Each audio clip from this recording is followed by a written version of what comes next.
Hello बच्चों, I hope आप सब बढ़िया होंगे।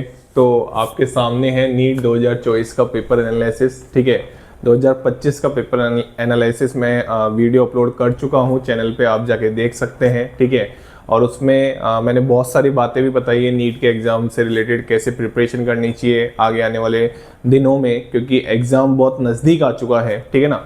तो ये 2024 का एनालिसिस है। ठीक है, और क्वेश्चन सिंपल था। ठीक है, ये वही पेपर है जिसमें बहुत सारे बच्चों ने फुल स्कोर किया था एग्जाम में। ठीक है, तो क्वेश्चन पेपर बहुत सिंपल था। आइए क्वेश्चंस की बात करते हैं और फिर थोड़ा सा प्रेडिक्शन भी लगाते हैं कि सर 2025 का हमने पेपर एनालिसिस देख लिया है, 2024 का हम देखने वाले हैं, तो उससे हम आगे क्या सोच सकते हैं कि पेपर कैसा आएगा और किस तरीके का आने वाला है। ठीक है ना। चलिए, तो क्वेश्चन पॉइंट ये है, पहले तो मोटा मोटा आइडिया फिजिकल केमिस्ट्री के। अच्छा, 2024 तक है ना, 2024 के बाद पेपर पैटर्न वापस पुराना वाला पेपर पैटर्न हुआ था 45 क्वेश्चन वाला। इसमें 50 क्वेश्चन वाला पेपर पैटर्न है, जिसमें 35 क्वेश्चन सेक्शन ए में आते थे और 15 क्वेश्चन सेक्शन बी में आते थे। अपने लिए तो 50 क्वेश्चन का एक पेपर है। ठीक है ना। चलिए, तो यहाँ पे क्या होता है, करने 45 ही होते थे, 15 में चॉइस रहती थी 10 क्वेश्चन की। ठीक है ना। लेकिन आपको अब उससे कोई लेना देना नहीं है। आप जो बच्चे पेपर देने जाने वाले हैं वो तो ये सोच के क्वेश्चन करना कि ये तो एक प्रीवियस ईयर का क्वेश्चन है। ठीक है ना। चलिए, प्रीवियस ईयर क्वेश्चन में 19 तो फिजिकल केमिस्ट्री के क्वेश्चन आए थे, 16 इनऑर्गेनिक केमिस्ट्री के और 15 ऑर्गेनिक केमिस्ट्री क्वेश्चन आए थे। अच्छा, 2024 में ऑर्गेनिक केमिस्ट्री कम रखी, 2025 में ऑर्गेनिक केमिस्ट्री बढ़ा दी। ठीक है, 17 क्वेश्चन आई थिंक 2025 में आए थे ऑर्गेनिक केमिस्ट्री के। ठीक है, तो आप देख सकते हैं कि थोड़ा वेरिएशन होता है। ठीक है ना। चलिए, तो अब बात करते हैं चैप्टर वाइज। मोल कॉन्सेप्ट की अगर मैं बात करूं तो एक क्वेश्चन जो पूछा गया था, नंबर ऑफ एटम्स, जो हम वेट से मोल से नंबर ऑफ एटम्स निकालते हैं ना, वैसा क्वेश्चन पूछा गया था। सिंपल क्वेश्चन था।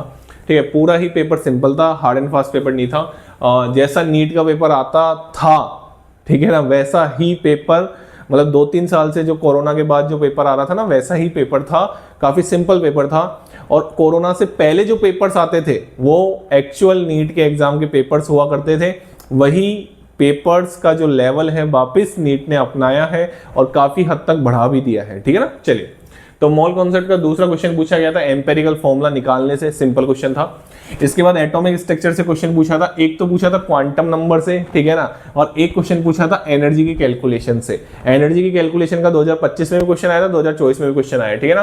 क्वांटम नंबर से 2025 में नहीं आया था, तो हो सकता है कि 2026 में देखने को मिल जाए। ठीक है ना। चलिए, अच्छा, ये जो मैं बोल रहा हूँ ना, हो सकता है देखने को मिल जाए, तो मैं आप नीट के सभी बच्चों से मेरी ये रिक्वेस्ट है कि आप कोई भी चैप्टर, कोई भी टॉपिक छोड़ के नहीं जाएंगे, क्योंकि अभी तक मैंने 2 पेपर का एनालिसिस ही कर रहा हूं, उसमें मेरे को ये आइडिया लग रहा है कि नीट के जो 45 क्वेश्चन आने वाले हैं वो लगभग आपके हर चैप्टर से आने वाले हैं। हर चैप्टर से आने वाले हैं, ये निश्चित मानिए कि आप अगर कोई चैप्टर छोड़ के जाएंगे तो आपके 4 नंबर कट जाएंगे।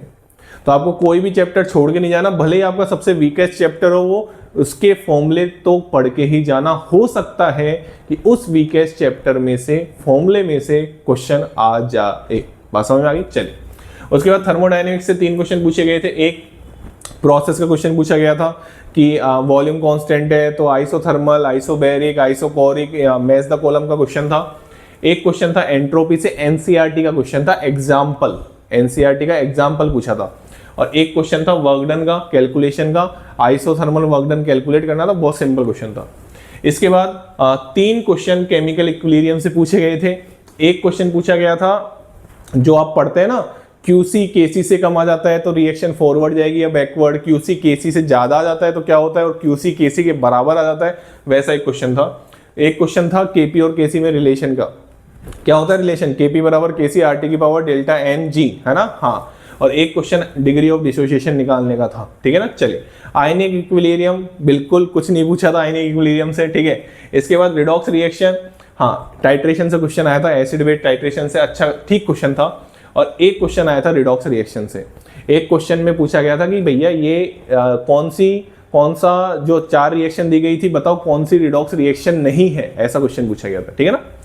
फिर उसके बाद सॉल्यूशन, हेनरीज लॉ से क्वेश्चन आया था, KH की वैल्यू दे रखी थी, 3 KH की वैल्यू दे रखी थी और उसमें आपको सॉल्युबिलिटी का ऑर्डर बताना था। बहुत फेमस टाइप का क्वेश्चन है। इसके बाद एक क्वेश्चन था ऑस्मोटिक प्रेशर निकालने का, कैलकुलेशन वाला क्वेश्चन था सॉल्यूशन चैप्टर का, ठीक है ना। चलिए इलेक्ट्रोकेमिस्ट्री की बात करें, 2 क्वेश्चन पूछे गए थे, दोनों ही फैराडे से पूछे गए थे। एक क्वेश्चन में तो नंबर ऑफ फैराडे पूछे गए थे, जो आप n मोल इलेक्ट्रॉन निकालते हैं फिर उससे नंबर ऑफ फैराडे बताते हैं वैसा। और एक क्वेश्चन पूछा गया था जो आप निकालते हैं ना फर्स्ट लॉ ऑफ फैराडे, क्या होता है फर्स्ट लॉ ऑफ फैराडे, जितना मास डिपॉजिट होगा या इवोल्व होगा कैथोड और एनोड पे is directly proportional to charge, वैसा उसके बेस पे एक क्वेश्चन था, सिंपल क्वेश्चन था। इसके बाद केमिकल काइनेटिक्स से 3 क्वेश्चन पूछे गए थे। अच्छा, मैं जब 2025 का पेपर एनालिसिस बता रहा था ना, तो उसमें एक्टिवेशन एनर्जी से कोई क्वेश्चन नहीं पूछा गया था। क्यों? क्योंकि 2024 में 3 क्वेश्चन पूछ लिए थे। 2024 में 3 क्वेश्चन पूछ लिए थे। एक तो सिंपल अपना ये बोल सकते हो थ्योरेटिकल क्वेश्चन था, एक ग्राफ से रिलेटेड क्वेश्शन था, और एक जो क्वेश्चन था वो 2 K2 और K1 की वैल्यू दे रखी थी आरएनएस इक्वेशन से, ln K2 by K1 बराबर EA/R 1/T1 माइनस 1/T2, इससे क्वेश्चन था, ठीक है ना। प्रैक्टिकल फिजिकल केमिस्ट्री नहीं देखा गया क्वेश्चन। पीरियोडिक टेबल 2 क्वेश्चन, एक आयनाइज। अच्छा, इस पेपर की खास बात ये थी कि इसमें मतलब एक क्वेश्चन में एक ही चीज पूछी गई थी। 2025 में क्या खास बात थी, एक क्वेश्चन में 5 स्टेटमेंट देके फिर क्वेश्चन का आंसर पूछा गया था कि बताओ सही है गलत है कि नहीं है, ऐसा। तो केवल एक क्वेश्चन सिंपल, बहुत सिंपल क्वेश्चन था आयनाइजेशन एनर्जी से और इलेक्ट्रोनेगेटिविटी से, ठीक है ना। चलिए केमिकल बॉन्डिंग की बात करूं तो टोटल क्वेश्चन थे 4 क्वेश्चन थे केमिकल बॉन्डिंग के। एक तो शेप, एक सिग्मा और पाई बताना था, एक इंट्रामोलिकुलर H बॉन्डिंग, उसमें ऑर्गेनिक कंपाउंड्स भी थे, और एक क्वेश्चन था डाइपोल मूवमेंट और रेजोनेंस का, ठीक है ना। चलिए इसके बाद डी एंड एफ ब्लॉक से एक E0 M3 plus M2 plus आप जो पढ़ते हो NCERT में भी दे रखा है ये, और एक क्वेश्चन मैग्नेटिक मूवमेंट। ये तो है ना, मैं आपको एक चीज बताऊं, ये जो डायामैग्नेटिक पैरामैग्नेटिक है ना, ये जो मैग्नेटिक मूवमेंट है ना, वो हर एग्जाम का फेवरेट है, हर एग्जाम का फेवरेट है। चाहे वो नीट का एग्जाम हो, चाहे वो जेई मेंस का एग्जाम हो, चाहे वो जेई एडवांस का एग्जाम हो, हर एग्जाम का फेवरेट है इनऑर्गेनिक केमिस्ट्री में।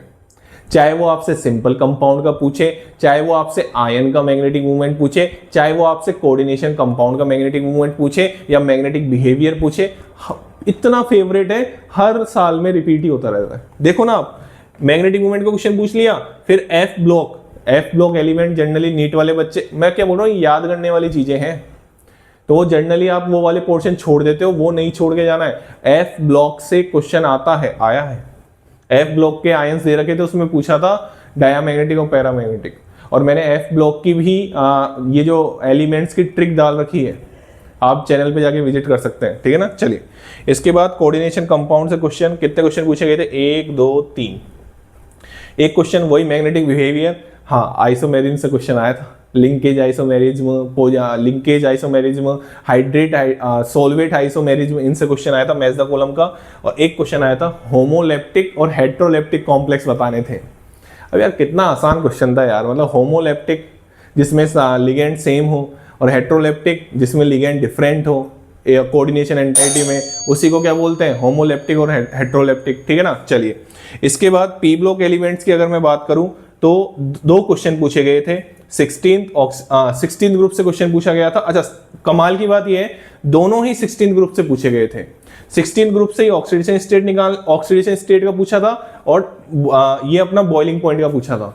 16th ग्रुप से ही पूछा था, 16th ग्रुप से हाइड्राइड का बॉइलिंग पॉइंट का ऑर्डर पूछा था, और 16th ग्रुप से ही एलिमेंट्स में कौन सा एलिमेंट -2 ऑक्सीडेशन स्टेट शो नहीं करता, वो क्वेश्चन पूछा था, ठीक है ना। तो आप इतना देखिए, अभी मैं आपसे बस 10 सेकंड में मिलता हूं।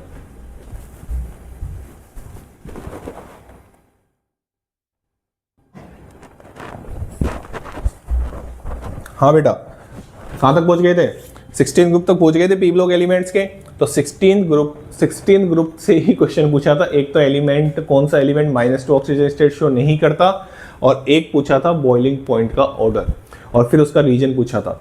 अच्छा नीट का जो फेवरेट है ना, वो असेशन रीजन और स्टेटमेंट वाले क्वेश्चन भी फेवरेट है, काफी आते हैं और बच्चे इसमें फंसते हैं। मैक्सिमम बच्चे तो असेशन रीजन वाले क्वेश्चन में फंसते हैं। तो आप उसकी प्रैक्टिस करिए, जितनी आप उन क्वेश्चनों की प्रैक्टिस करेंगे उतना आपको हेल्पफुल रहेगा नीट के एग्जाम में, ठीक है ना। चलिए, सॉल्ट एनालिसिस से 2 क्वेश्चन पूछे गए थे। एक तो ग्रुप नंबर 2025 में भी क्वेश्चन पूछा गया था और 2024 में भी क्वेश्चन पूछा गया था। तो मेरे को ऐसा लगता है कि 2026 में एनआईएन से क्वेश्चन आने वाला है, क्योंकि कैटायन से लगातार 2 साल में क्वेश्चन आ रहा है।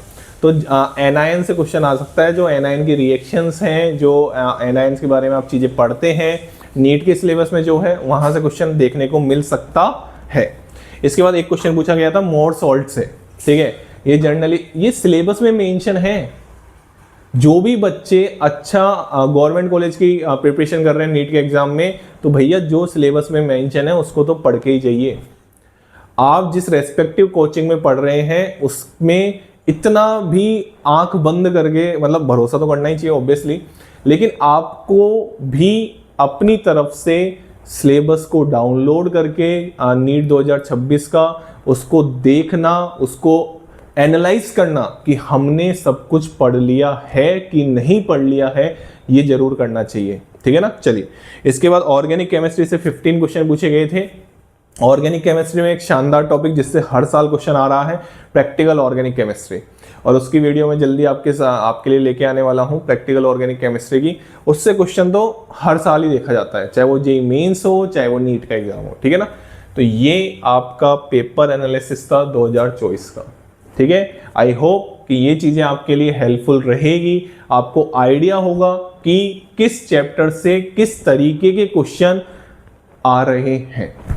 अगर आप ये वीडियोस भी देखते हैं जो 2000 आगे आने वाले जितने भी साल में नीट का एग्जाम देने वाले हैं, 100% ये वीडियोस उनके लिए हेल्पफुल रहने वाली है कि भाई पता तो हो हमको कि क्वेश्चन किस चैप्टर से कितना वेटेज उसका रहता है, ठीक है ना। चलिए, थैंक यू सो मच। और वेटेज की तो बात इस तरीके से है नीट में कि हर टॉपिक लिखा हुआ आपके सिलेबस का इंपॉर्टेंट है और वहां से क्वेश्चन आ सकता है, ठीक है ना। चलिए, thank you so much. Channel को लाइक करें, शेयर करें और सब्सक्राइब करें।